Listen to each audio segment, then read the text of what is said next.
Death को celebration किया जाता है, स्पेशल डेथ सेरेमनी करते हैं इंडोनेशिया में या कोई भी जगह पे, तो क्या ये डेथ सेरेमनी करने से उस आत्मा को कोई हेल्प होती है? देखो, वो आत्मा जो मर गई है, मर गई। उसको डेथ सेरेमनी करने से वो आत्मा हल्की हो जाती है कि चलो अब वो मुझे भूल गए। अच्छा। डेथ सेरेमनी मनाई मगर हल्के हो गए। वो मेरे से अटैचमेंट नहीं है। गुजराती में तो जीवतु जगत ही।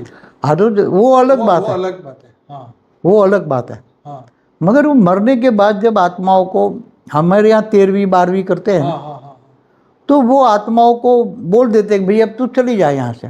तो ये करना चाहिए। हाँ, करना चाहिए ना, आत्मा को रिलीज मिल जाती है ना। मतलब उसका बिलीफ है तो करना ही चाहिए। अगर वो मानते हैं तो करेंगे। ज्ञानी आत्मा है तो फिर तो उसको तो कोई फर्क नहीं पड़ता। ज्ञानी आत्माओं को तो इससे कई दिन में कर्म बंधन, वो तो जैसे शरीर छोड़ा सीधा ऊपर के लोक में। ओके। ब्रह्म ज्ञानी सीधा परम धाम। जिससे पाप ज्यादा किया उसके लिए ज्यादा सेरेमनी करो, ऐसा हो ना मतलब। कर्म बंधन में जो आत्माएं फंसी पड़ी है, इनके लिए तो सेरेमनी करते ही रहते हैं हर साल। कई बार तो हर साल कब्र से जो जाके नहीं करते। वो अलग चीज है, लेकिन जो स्पेशल जो मृत्यु के समय पे की जाती है उसकी बात हो रही है। हाँ, तो वो सेरेमनी कई आदिवासी भी मनाते हैं। उससे फायदा होता है कि नहीं होता, बस यही वो उनका एक बिलीव है, मान्यता है, उससे संतोष मिलता है उसको। उनको एक, भाई जैसे आप 12वीं 13वीं नहीं करोगे तो आत्माओं को नहीं लगेगा भी मेरी 12वीं नहीं की, 13वीं नहीं की। हाँ, तो वो आत्माओं को, क्योंकि उसके साथ सूक्ष्म जगत की कई आत्माएं, जब 12वीं 13वीं करता है तो समझो 500,000 का खाना खिलाता है 12वीं 13वीं में। तो 500,000 का खाना खिलाया तो उसके साथ सूक्ष्म जगत की आत्माएं हैं 500,000, तो वो खाने वाले में प्रवेश करके वो खा लेती है, तो उसको आराम मिलता है ना, भाई चलो 500,000 को खाना खिला लिया। इसी बात पे मेरा क्वेश्चन आने वाला है, हॉन्टेड लोकेशन के ऊपर जो आत्माएं फंसी हुई है। मान लो कोई राज पैलेस के अंदर 100-200 भूत रहते हैं, या ऐसे कई ऐसे हॉन्टेड लोकेशन बढ़ते जा रहे हैं जहाँ पे भूत प्रेतों का अड्डा है, तो उनको भी इस तरीके की उनकी सेरेमनी कर दे तो वो भी मुक्त हो जाएगी वहां से। हाँ, उसको वहाँ ब्रह्म ज्ञान सुनाया जाए। सभी आत्माएं तड़पती हैं तो उसको ज्ञान सुनाया जाए। हम तो हमारे लोगों को कहते हैं ना, रात को ज्ञान सुना, वीडियो चालू रखो तो सूक्ष्म जगत की आत्माएं तुम्हारे आसपास से आएगी और सुनेगी और ज्ञान सुनेगी, तो ज्ञान से ही उद्धार होता है किसी का भी। कोई भी आत्मा, चाहे भूत प्रेत हो, मनुष्य हो, कोई भी आत्मा का उद्धार ज्ञान से होता है। राइट। कि तुम आत्मा हो, तुम ऊपर के लोक में चले जाओ, ये ज्ञान होना चाहिए। तुम विष्णुपुरी चले जाओ, शिवपुरी चले जाओ, परम धाम चले जाओ, जो तुम्हारी बिलीव है, जिसको तुम मानते हो उसको मानो, चले जाओ। या बेहद की आत्मा तो बेहद के विमान में बैठ जाओ, बेहद के परमपिता को याद करो। बेहद की आत्मा बेहद के परमपिता को याद करे तो ऊपर विमान खड़ा है तो चले जाओ वहाँ, अपने अपने विमानों में बैठ जाओ। हाँ, तो ज्ञान का जमाना है। अब ऐसी आत्माओं को छुड़ाने के लिए ये एक वहाँ, पहले तो लोगों को पता ही नहीं था कि हमें इन आत्माओं को कैसे छूना है। तो पहले ही मंत्र विद्या थी ना, हिंदुओं में मंत्र बोलते थे, तो वो मंत्र की शक्ति वो आत्माओं को मिलती थी, तो उसकी सदगति होती थी। वो सदगति, पुनर्जन्म को सदगति कहते थे। अच्छा। वो आत्मा को पुनर्जन्म मिल जाए तो खुशी। हाँ, वो आत्मा की सदगति हो गई। अच्छा। उसको ही मानते हैं, मतलब भूत प्रेत बन के ना रहे पर उसको जन्म मिले। हाँ, उसको सदगति मानते हैं। और दुर्गति है कि भूत प्रेत योनि में चली जाए तो, राक्षस योनि में चली जाए तो वो दुर्गति में चली गई तो। लेकिन वो रियलिटी तो ये नहीं है ना, परलोक में, ऊपर के लोक में जाए तो सदगति हुई ना।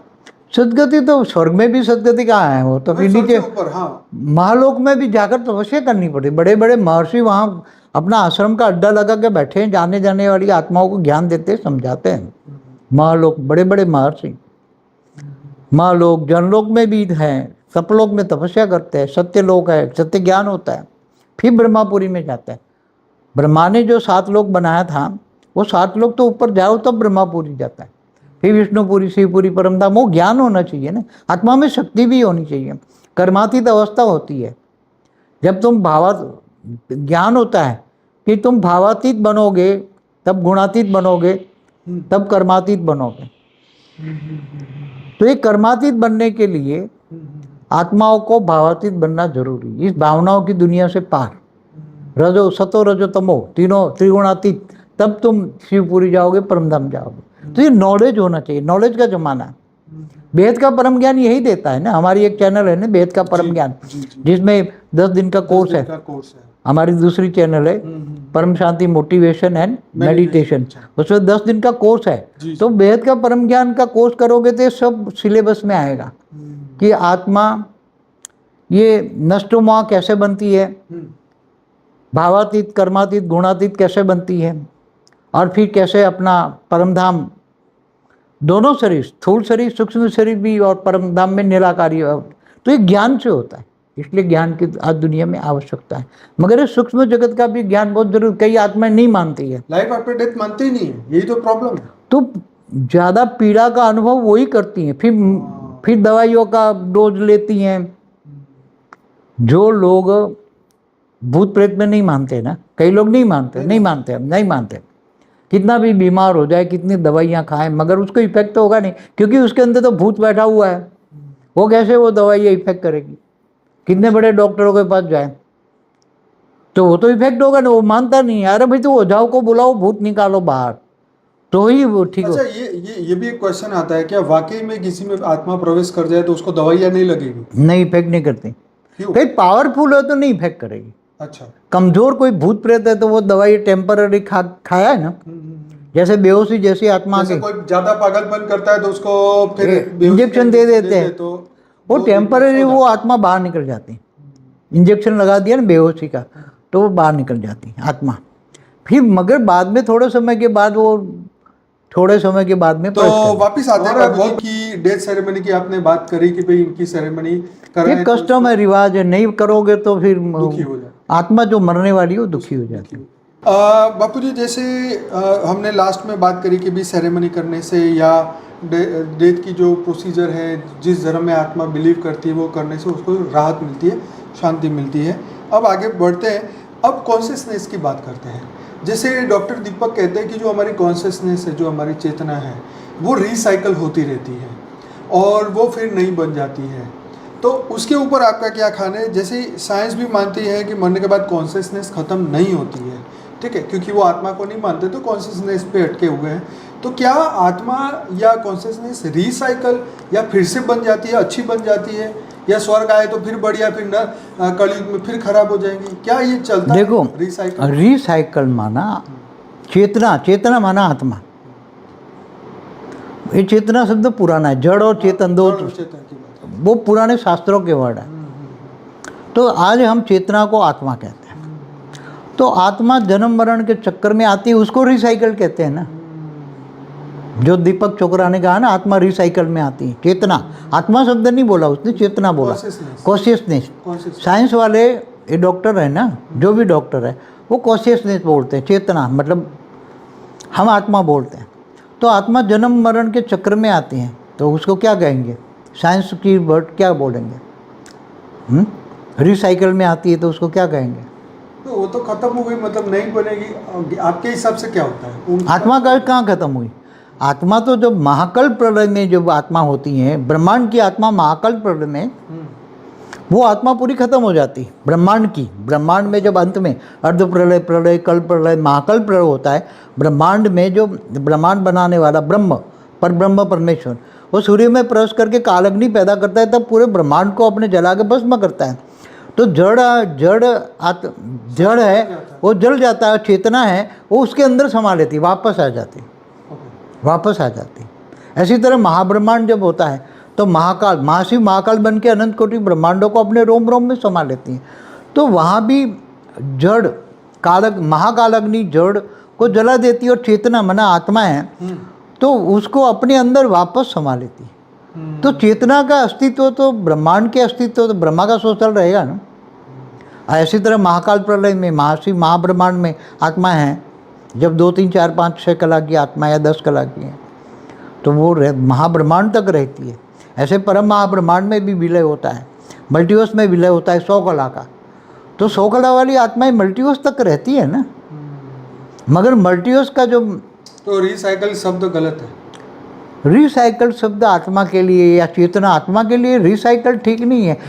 ये प्लास्टिक की तरह, उसने तो शायद मैंने सुना है एक वर्ड उसने यूज किया था कि भी प्लास्टिक को फिर गला के फिर प्लास्टिक बना। वो प्लास्टिक को तुम चेतना कहते हो क्या? कितना गलत। तो आगे बढ़ते हैं बाबूजी कि भी चलो कॉन्शियसनेस की बात हो गई। अब हम ये जानना चाहते हैं, क्या मृत्यु और पुनर्जन्म से मुक्त करने वाली क्या ये रस्म है? क्या ये पॉसिबल है कि भाई ये चीज़ें करने से मोक्ष हो जाएगा? या कर्मकांड करके देखो। इसके पीछे तो मोक्ष हो जाएगा, या वो मतलब पुनर्जन्म से बच जाएगी? देखो, कर्म कांड करने से, कर्मकांडी ब्राह्मण होते हैं ना, तो कर्म कांड कराते हैं ना, जैसे यज्ञ कराया, तो यज्ञ में से जो निकलता है हविष, वो देवताओं को मिलता है, और देवता उसको स्थूल चीज़ें देते हैं। देवता क्या देते हैं? यज्ञ कर्म कांड करने से तुम्हें स्थूल चीज़ें मिलती हैं। स्थूल मतलब जैसे तुम 100 यज्ञ करोगे तो तुम इंद्र के पद पाओगे, क्या पहले था ना? हाँ था, तो राजा बलि ने 99 यज्ञ किए, फिर विष्णु जाकर वो रोक दिया उसे, उसने रोक दिया, वो अवतार हुआ वामन अवतार। वामन होता बट तो ऐसी तरह स्थूल चीज़ें मिलती। क्या मिलेगा? इंद्रलोक। क्या बनोगे? इंद्र। तो इंद्र बनना भी तो ये फिर जन्म मरण के चक्र में आना है, तो उसको जन्म मरण के चक्र से परे नहीं कहेंगे ना। जन्म मरण के चक्र में अगर कोई विष्णुपुरी चला गया तो क्या वो जन्म मरण के चक्र से परे हो गया? विष्णुपुरी में भी कभी न कभी आत्माएं धरती पर आती हैं। अच्छा, जैसे भगवान विष्णु कृष्ण अवतार में आए तो गोपियाँ विष्णुपुरी से आई थी ना, हाँ वो तो बात सही है। फिर वापस नहीं जा पाई। वो तो सालुज्य मोक्ष कहते हैं ना कि भगवान जब धरती पे आएंगे तो उनके साथ साथ भाई आपको भी चांस मिलेगा कि आप भी उनके साथ। वो तो धरती खुद पे आती आते हैं। हाँ, वो तो खुद आती है, तो टेम्पररी हुआ ना ये मतलब। हाँ, मगर मोक्ष, मुक्ति और मुक्ति, जीवन मुक्ति पर हमारा बहुत डिटेल में वीडियो हाँ है। वो जरूर देखना चाहिए, क्योंकि 2-5 मिनट में तो इसकी चर्चा करेंगे तो मुक्ति मजा जीवन नहीं आएगा। मुक्ति पर तो पूरा 1 घंटा हमने मुक्ति आत्माओं का, मोक्ष मुक्ति जीवन मुक्ति आत्माओं पर डिटेल में पूरा वीडियो है। अच्छा, अब आगे बढ़ते हैं। चलो, ये बात का जवाब वीडियो देख के मिलेगा। क्या भूतों की दुनिया या गोस्ट वर्ल्ड अपने आप को प्रूव कर सकती है? वो प्रूव कर सकती है? क्या वो फ्यूचर में अपने आप को एक्सपोज करेंगे? क्यों दिखाना चाहते हैं कि वो अपनी मौजूदगी को? क्या चाहते हैं वो मनुष्य से? देखो, कई भूत प्रेतों के आज तो बहुत आपको मिलेंगे। कई गांवों में भी आपको कई बड़े बड़े बनियन ट्री पर भी बैठे हैं, पीपल के पेड़ पे भी बैठे हैं, तो वो अपना एग्जिस्ट कहीं ना कहीं प्रवेश करके या कहीं बताते हैं। तो आज दुनिया में वो बताना चाहते हैं कि भाई हम हैं, तुम मनुष्य अकेले नहीं हो, ठीक है, हम हैं। ये तुम्हारे बाप की दुनिया नहीं है, ये हमारी। तुम्हारे मतलब तुम सभी की दुनिया है। हम भूत प्रेत हैं, पहले भी तुम्हारे जैसे हम मनुष्य थे। तो तुम्हें समझाते हैं कि भाई हमारा भी कुछ दाना पानी का इंतजाम करो, हमारे लिए कुछ मुक्ति करो। ओके, या तो हमें वासना, तो वो ये चाहते हैं मनुष्य से मेरी मुक्ति करो या हमें हेल्प करो। जैसे देवी देवता बनकर आते हैं ना, हम तो हमारे कुल देवी है, तो कुल में पहले पैदा हुए थे। हाँ। अब कुल देवी है तो हम हैं 500 साल पहले, 1000 साल पूरे, 2000 साल से। तो वो कुल देवी की वो मंदिर बनाते हैं और उसकी पूजा करते हैं, तो उसको खाना पीना देते हैं ना। तो वो जो मतलब उसको तुम निकाल एग्जिस्ट, हम उसका अस्तित्व है। तो किसी न किसी में प्रेस करके बोलते हैं ना कि मैं तुम्हारी कुल देवी हूँ। जी जी, वो सपने में दिखा के अपना मंदिर बना, सपने में भी दिखा के मंदिर बनवाती हैं कुल देवियाँ। तो तुम भगवान को जरूर मानो, मगर कुल देवी की साल में 1 बार पूजा करनी पड़ती है, ओके। नहीं तो वो परेशान करेगी। आपका क्या राय है कि करनी चाहिए? अब क्या है कि बहुत हाई क्वालिटी का नॉलेज हो ना, फिर तो कोई जरूरत नहीं। जब मतलब वेद का परम ज्ञान हो तो किसी की परवाह नहीं। चलो, ये भी ब्रह्मा विष्णु शंकर या अब पर ब्रह्म परमेश्वर या महाब्रह्म परम महाब्रह्म, किसी वेद की कला का पावर तुम्हारी आत्मा में आ जाए, वेद का परम ज्ञान आ जाए, तो तुम वेद के परम पिता से कनेक्ट हो। तो निचले वाले ग्रुप वाले क्या करेंगे? वेद के परम पिता से तुम्हारा कनेक्शन है, जी जी जी। वेद के परम पिता से तुम्हारा कनेक्शन है, तो निचले वाले आत्माएं क्या करेगी? अच्छा, अब गोस्ट वर्ल्ड वाले जो ये भूतों की दुनिया है, ठीक है, फ्यूचर में ये और अपने आप को एक्सपोज करेंगे कि ऐसी घटनाएं और बढ़ेगी? वैसे तो बढ़ ही रही है। अभी तो कहीं ना कहीं जहाँ चांस मिलता है तो ऐसी आत्माएं अपने आप को बताती है कि हाँ हैं, चाहे साइंस के साधन द्वारा कि चाहे कहीं भी किसी में प्रवेश करके या कहीं ना कहीं बोल तो रही है। ये जो स्पिरिट वर्ल्ड है वो धरती पे भी रहते हैं, समुद्र में भी रहते हैं, हवा में भी रहते हैं, मतलब जैसे भूलोक से भूगोल लोग 1 लाख योजन जैसे बोल, हाँ 1 लाख योजन है, ये 1 लाख योजन में रहते आते जाते रहते हैं। आते जाते हैं। मगर वो पावरफुल आत्माओं की बात करते अच्छा पावर हैं। भूत प्रेत योनि तो 3 किलोमीटर ऊपर ज़्यादा नहीं जा सकते। अच्छा जा नहीं सकते। पावरफुल आत्माएं हैं ना, जो दूसरे लोग गांधर्व किन्नर यक्ष वाली आत्माएं जो होती हैं ना, वो 1 लाख योजन तक जाती हैं। और जो देवता को वाली आत्माएं हैं वो 14 लाख योजन जाती हैं। और जो महालोक से आई है वो 1 करोड़ योजन तक जा सकती हैं। महालोक 1 करोड़ योजन है। तो ऐसी आत्माएं आती जाती। महालोक से बड़े बड़े स्पिरिचुअल का डिटेल में आप बापूजी को सर्च करिएगा, आपको बहुत बढ़िया बढ़िया सोल जर्नी के बारे में बापूजी ने बहुत मस्त मस्त बातें कही है। बापूजी आगे बढ़ते हैं, जहाँ सुपर नेचुरल साइट की अब बात करेंगे, उसका क्या रहस्य है? जहाँ वो ये साइट होती है वहाँ लोग नहाते धोते हैं, तो उससे जो है वो उनसे रोगों से मुक्ति हो जाती है। क्या ये साइट देवताओं की देन है?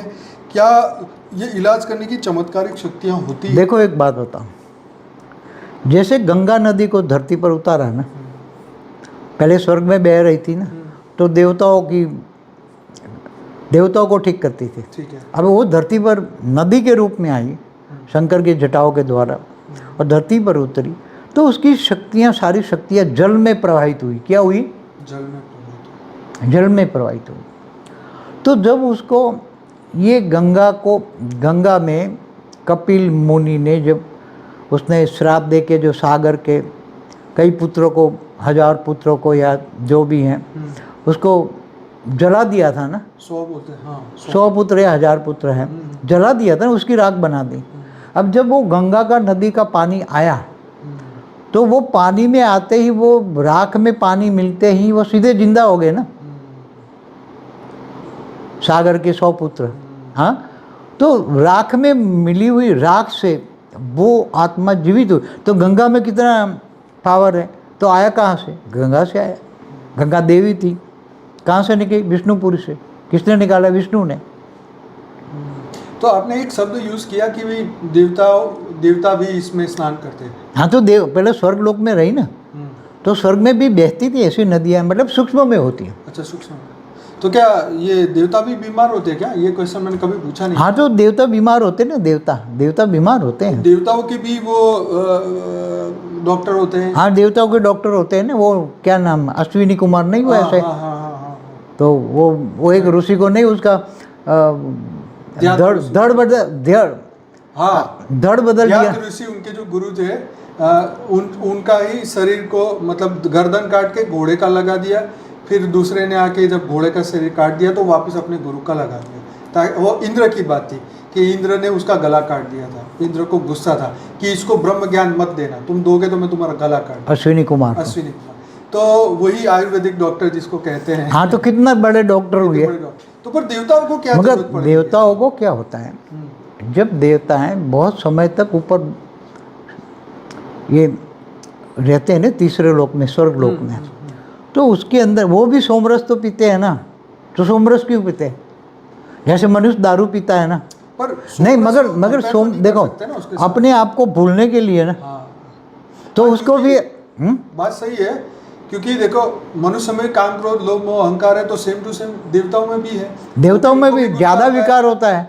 इंद्र को देखो कितना विकारी है, उसने और ऋषि का रूप धारण करके क्या काम किया? गलत काम किया ना उसने, गौतम ऋषि का। तो ऐसे विकारी ब्रह्मज्ञानी नहीं बन सकते ना। इंद्र को भी ज्ञान लेना था। हाँ, तो ध्यान ऋषि ने उसको ऐसी बातें सुनाई ना, वो उसको भाग गया ना, अपना विमान लेके भाग गया। क्योंकि वो देखो, आया था तो ब्रह्म ज्ञान लेने, मगर ब्रह्म ज्ञान तो ले नहीं पाया, क्योंकि विकारी है ना। इंद्र भी फिर क्या बन जाता है? नरक का कीड़ा बन जाता है ना। इंद्र भी नरक का कीड़ा बन जाता है। तो क्यों बना? कर्म बंधन से बना ना, उसको श्राप मिला ना। इंद्र को भी श्राप, एक ऋषि मुनि ब्रह्मर्षि श्राप दे देते हैं। एक ऋषि मुनि विश्वामित्र जैसे क्षत्रिय राजा ऋषि बनते हैं ना, वो ब्रह्मर्षि नहीं था, वो राज ऋषि था, तो भी उसको श्राप दे दिया ना, पूरा इंद्र लोक हिला दिया। बापू जी यहाँ बात करते हैं सुपर नेचुरल साइड की, जो भाई ये ऐसी साइड। हाँ, तो ऐसी साइड की बात कर रहा था कि ऐसी कई नदियों के, यहाँ कई आजकल हर मंदिरों के आसपास ऐसे सरोवर होते हैं या जल तालाब होते हैं, उसमें से पानी निकलता है। तो वो तालाब के अंदर ऐसी देवी देवताओं की ये रेज मार के ये देवी देवता आने वाले जल में वो अपना अच्छा गुण डालते हैं। वाटर एज मेमोरी, तो मतलब उसमें डाल दिया कि इसमें जो नहाएगा उसका बढ़िया हो ही तो उसका कोड निकल जाएगा। आप कहीं निकलो तो कोड निकल जाएगा, उसके बहुत सारी सूक्ष्म बीमारी बहुत सारी बीमारियाँ वो जल में नहाने से, तो वो सूक्ष्म जगत की आत्माएं वहाँ एग्जिस्टेंस है।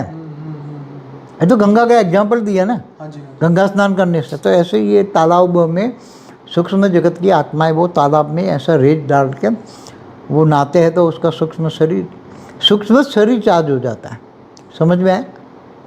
वो पानी के अंदर सूक्ष्म में शक्तियाँ हैं, तो वो नहाने से उसका सूक्ष्म शरीर चार्ज हो जाता है, और सूक्ष्म शरीर चार्ज हो जाने से तुरंत ही स्थूल शरीर चार्ज हो जाता है।